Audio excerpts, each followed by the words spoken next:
ভোগান্তি তো হচ্ছেই, বৃষ্টি চতুর্থ এমন বৃষ্টি, রিক্সা ভাড়া 30 টাকা এনথানে বিএনপি পার্টি হয়েছে, যেমন বিএনপি পার্টি হয়েছে 30 টাকা রিক্সা ভাড়া, ও 80 টাকা চাইছে, আরেকজন চাইছে 50 টাকা, আরেকজন 60 টাকা।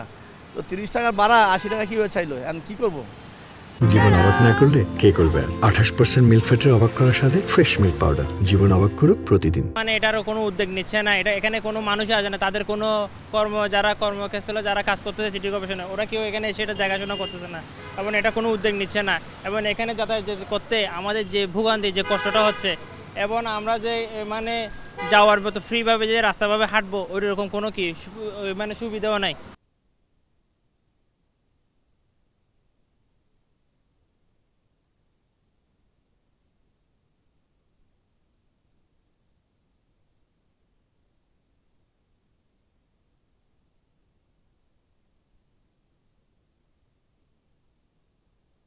আমরা রাস্তাঘাটে চলতে পারি না, আটু মাইনা পানি হয়ে জায়গা, রিক্সা দিয়ে চলতে পারি না, মানে অনেক কষ্ট হয় বৃষ্টি হইলে, মানে চলা যায় না।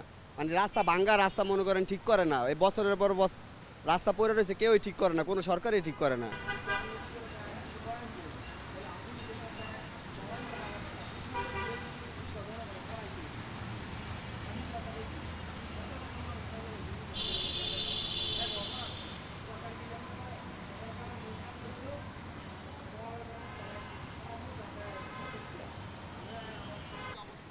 অ্যাকচুয়ালি এটা অবশ্যই সিটি কর্পোরেশনের দায়িত্ব, যেহেতু মেঘালয় বৃষ্টিপাত হলে দিন আসতেছে সামনে, আরও রাস্তাঘাটে পানি জমে থাকে, মানুষের হাঁটা চলার সমস্যা, গাড়ি ঘোড়ার সমস্যা, এটা সিটি কর্পোরেশনের দায়িত্ব।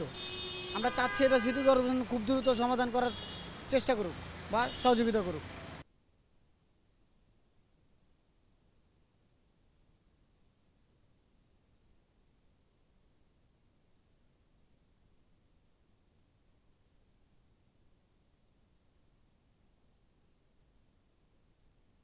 গাড়ি চালাইতে কিন্তু সমস্যা হয় না। আগে যে রাস্তাঘাট, ওই সরকার থাকতে, হাসিনা সরকার থাকতে যেরকম ছিল, তার চেয়ে অনেক একটা কাজ ধরছে, সাথে সাথে ঠিক করে লাইতেছে, রিপেয়ারিং করে লাইতেছে, এখন আরো ভালো।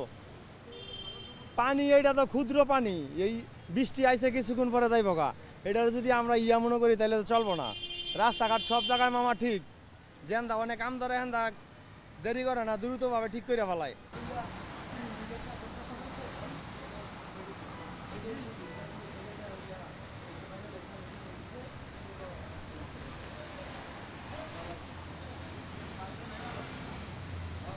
বিশ্বের অন্য কোথাও, আমি সৌদি আরবে ছিলাম, এরকম দেখি নাই, কারণ তাদের ড্রেনেজ ব্যবস্থা অত্যন্ত আধুনিক এবং ভালো, এই জন্য তাদের পানিটা এইভাবে হয় না। কিন্তু এখানে তো আমি 5 মিনিট আগেও দেখছি শুকনা, একটু বৃষ্টিতে এটা এই অবস্থা হয়ে গেছে।